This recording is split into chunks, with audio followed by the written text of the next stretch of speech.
이 들쳤다는 거는 이 선이 없구나.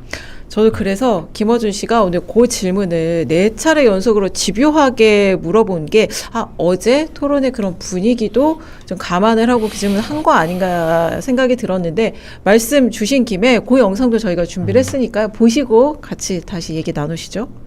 만약 당대표가 된다면 지금 김민석 후보하고는 이제 서로 각을 세우고 험한 말들 주고받는데 당대표가 된다면 서로 다 털 수 있을까요? 저는 당대표가 되면 대통령 지지율이 올라가고 당정청 원팀 원보이스로 가면 많은 지지자들께서 안정감, 안도감, 신뢰감이 들 거라고 생각합니다. 지지율을 그렇다고 있습니다. 치고 제 말은 김민석 후보와의 관계는 회복될까요? 김민석을 지지한 당원들, 정청래를 지지한 당원들, 이 당원들이 화합할 수 있도록 모든 노력을 다해야 되겠죠. 제가 그렇게 하겠습니다. 당원들과는 그런데 김민석 후보와도 관계를 다시 복원할 수 있을까요? 저는 그렇게 쪼잔하지 않습니다. 제가 선당 후사 대승적 차원에서 김민석 의원을 품어 안겠습니다. 당대표가 안 돼도 똑같이 하실 수 있습니까? 당대표가 안 되는 것도 당원들이 선택하고 결정한 문제이기 때문에 겸허히 수용할 것이고 그리고 당내 화합을 저는 김어준 씨가 단점이 많은 분인데 이런 것은 정치인 인터뷰할 때 상당히 장점이라고 생각을 해요. 이게 내가 하는 질문의 핵심을 피하고서 답을 했을 때 다시 물어봅니다. 아니 지지율은 그렇다 치고 그래서 제 말은 김민석 후보와 회복이 되겠냐고요. 됐고 당원들하고는 그런데 김민석 후보하고도 관계를 복원할 수 있어요?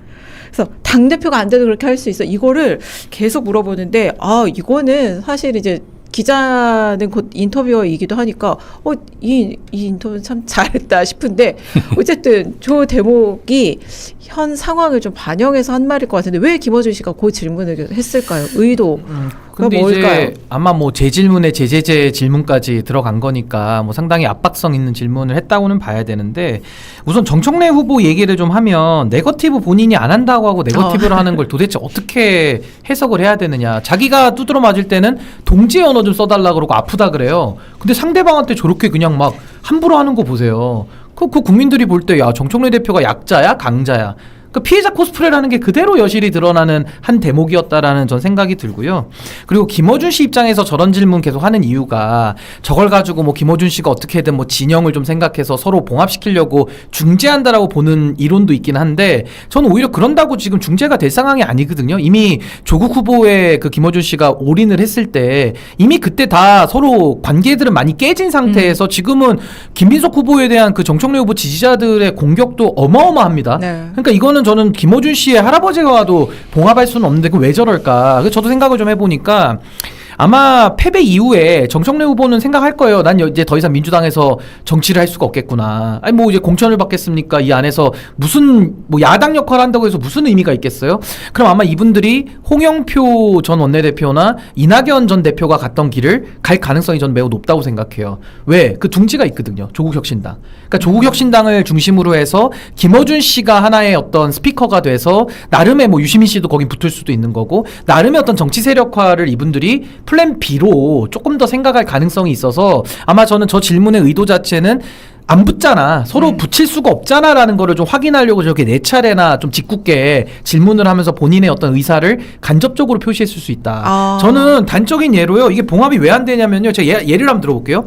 김용남 후보는 사실 판결문도 안 들춰냈거든요. 굉장히 절제하고 조국 후보에 대한 예의를 끝까지 지켰는데 그런 김용남 후보한테 조국혁신당이 뭐라고까지 마지막에 얘기했냐면요. 오물이란 얘기까지 했어요. 네. 너 오물이야 이렇게. 그럼 그거 봉합될까요? 그러니까 김용남 의원하고 조국혁신당이 같은 당 하는 거 상상이 되세요?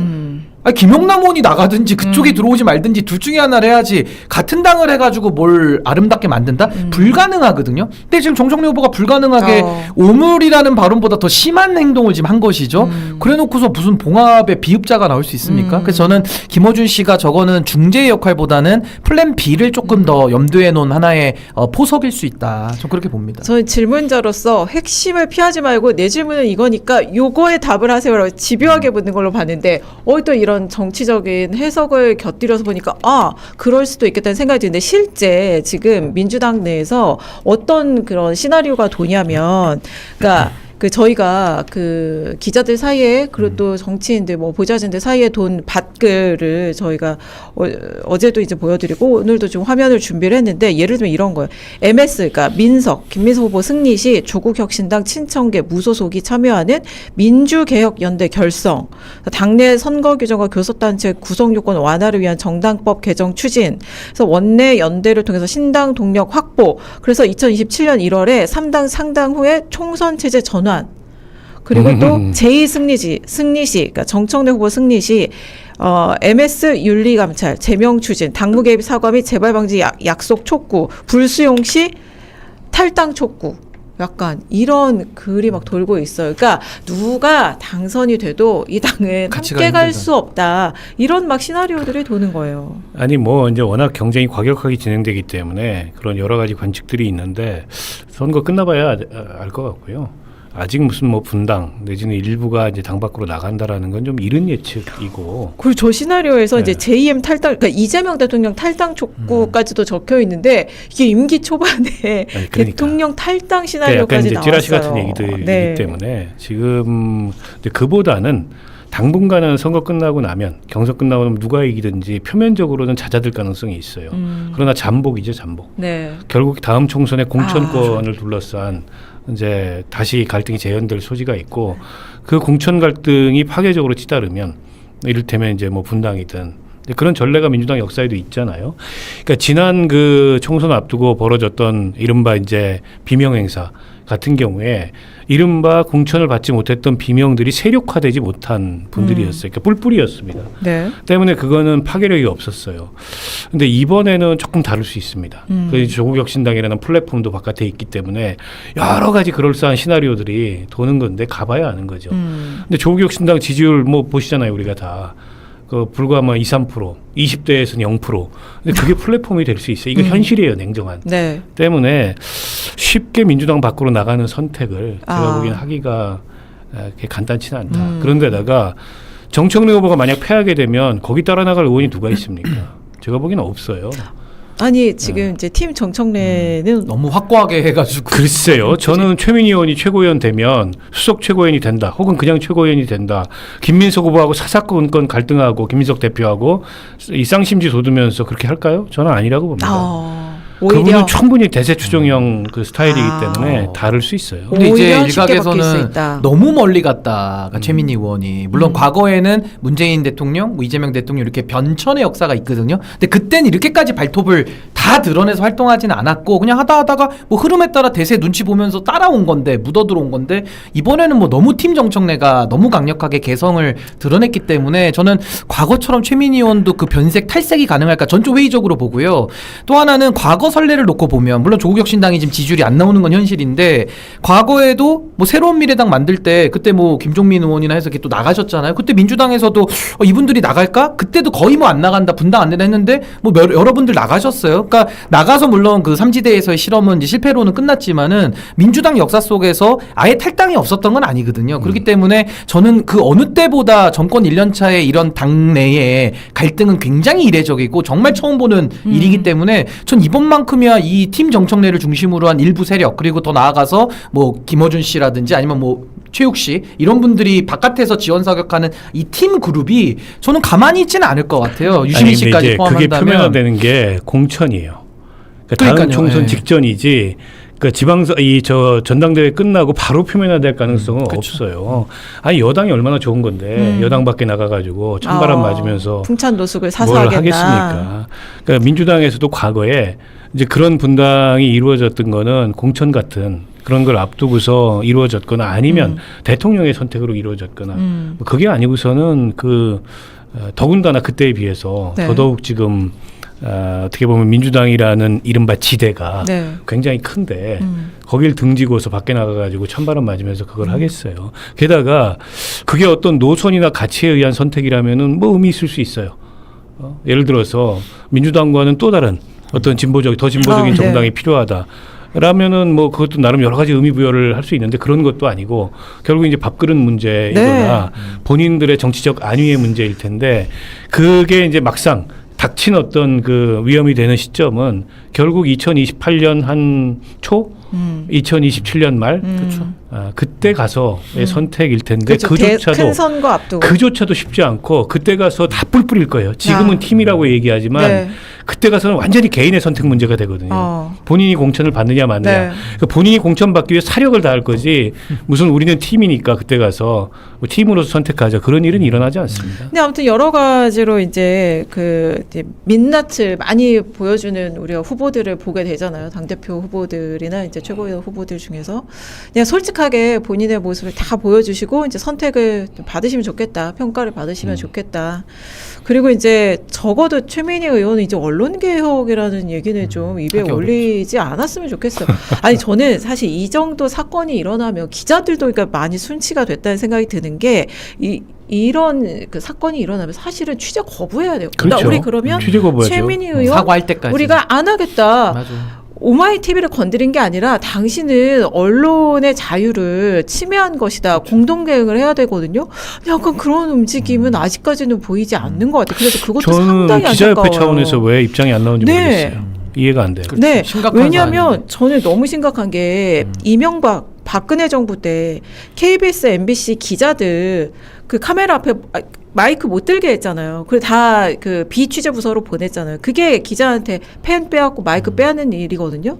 저는 그 비슷한 일을 최민희 의원이 그걸 비판한 분이 그런 비슷한 일을 지금 저질렀다고 생각을 해요. 그런데 이게 공동대응이 안 되고 있는 거죠. 그때 언론사 불문 왜 MBC, KBS가 뭐 예를 들어 좋아서 그런 게 아니라 공동대응을 했다는 건 이거 언론의 자유 침해 사안이라서 그러는 거거든요. 아무튼 아니 근데 저는 하나만 더 첨언하면 네. 결국 대통령 지지율에도 모든 게 달려있다고 생각해요. 지금 리얼미터 기준으로는 45%까지 대통령 국정수행 지지율이 떨어졌는데 저는 이제 뭐 김민석 후보나 송영길 후보 누군가가 당대표가 된다고 하면 전 지지율은 올라간다고 전 보거든요. 그래서 55% 60%까지 끌어올려지면 그러면 저도 이거는 정리되고 아마 아무도 안 나가려고 할 거예요. 근데 그게 아니라 또 반대로 이 흔들던 관성이 계속 남아서 앞으로도 계속 내부에서 흔들어 제끼고 이런 식으로 간다면은 이제 그때는 좀 복잡해질 가능성은 좀 열려 있고 과거에도 뭐 탈당의 사례가 전혀 없었던 건 아니기 때문에 분당이라 부르긴 어렵지만 일부 세력들이 좀 나가는 그런 과정도 충분히 예견은 가능하다라고 저는 봅니다. 알겠습니다. 그래서 제가 이제 최민희 의원의 카트막 논란 얘기를 했기 때문에 또 최민희 후보 쪽의 해명도 저희가 또 드려야죠. 그러니까 뭐냐면 최민희 의원은 당시에는 여성 보좌진 이거 찍는 거라서 보좌진이 자기 얼굴 찍지 말라고 가린 거였다. 오마이TV는 아니 우리가 보좌진을 도대체 왜 찍냐. 그리고 또 이런 글도 올렸어요. 최민희 의원이 오마이TV는 김민석 후보 쪽 홍보 방송으로 느껴진다. 그들의 편파 행태의 이유일까요? 저희 의원실 20대 여성 비서관 얼굴을 오마이TV가 카메라로 찍으려 했고 이를 거부하는 과정에서 실갱이가 벌어졌다고 합니다. 그러니까 약간 삼자적 관점으로 또 이 유치 이탈로. 화법을 바꾸셨어요. 본인도 가서 오마이TV 못 찍나 이렇게 보는 영상도 오마이TV가 공개를 했거든요. 근데 그러면 예를 들어서 오마이TV의 그런 그 편집 노선 이거에 문제가 있다고 생각을 하신다. 그러면 그 의견을 전하면 되죠. 그걸 취재 자체를 못하게 하는 건 업무방해죠. 업무방해서 언론 했어요. 그렇죠. 업무방해. 형사법으로 하면 업무방해고. 그리고 카메라 부서지면 손괴예요, 손괴. 네, 이거 언론 자유 침해죠.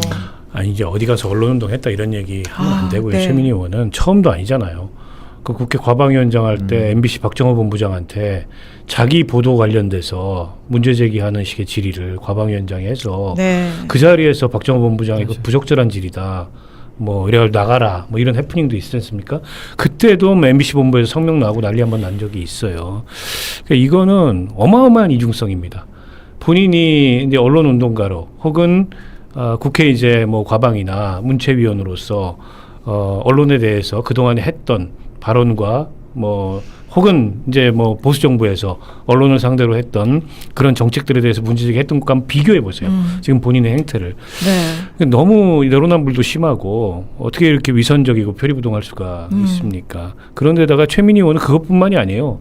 너무 많은 문제를 일으켰어요. 근데 본인은 저거를 개의치 않는 것 같아요. 네. 그러니까 이 오히려 노이즈 마케팅이 지금 득표에 도움이 된다 생각하는 것 같고, 근데 저런 정치는 저는 그 민주당에서 글쎄요 이번에 최민희 의원이 뭐 몇 위를 할지 수석 최고위원이 될지 모르겠지만 심각하게 우려해야 될 모습이라고 봅니다. 네. 저 아니 모습. 그리고 여기 페북에도 조선일보 쪽 출신 오마이뉴스 기자 직원님 뭐 이렇게 했거든요. 아니 조선일보고 그럼 조선일보 카메라는 그런 식으로 취재 방해를 해도 돼요? 그러니까요. 그러니까 이거는 네. 말도 안 되는 얘기를 어떻게 이렇게 과방위원장까지 했는지가 저는 참 의문이고 이분이 또 언론개혁했고 본인이 지금도 무슨 전설의 과방위원장이라고 해요. 근데 이거 진짜 전설 같은 얘기를 지금 하고 있는 거예요 자기가. 그러니까 정말 보기 한심하고 저는 정치를 해서는 안 된다. 전 그렇게 봅니다. 네.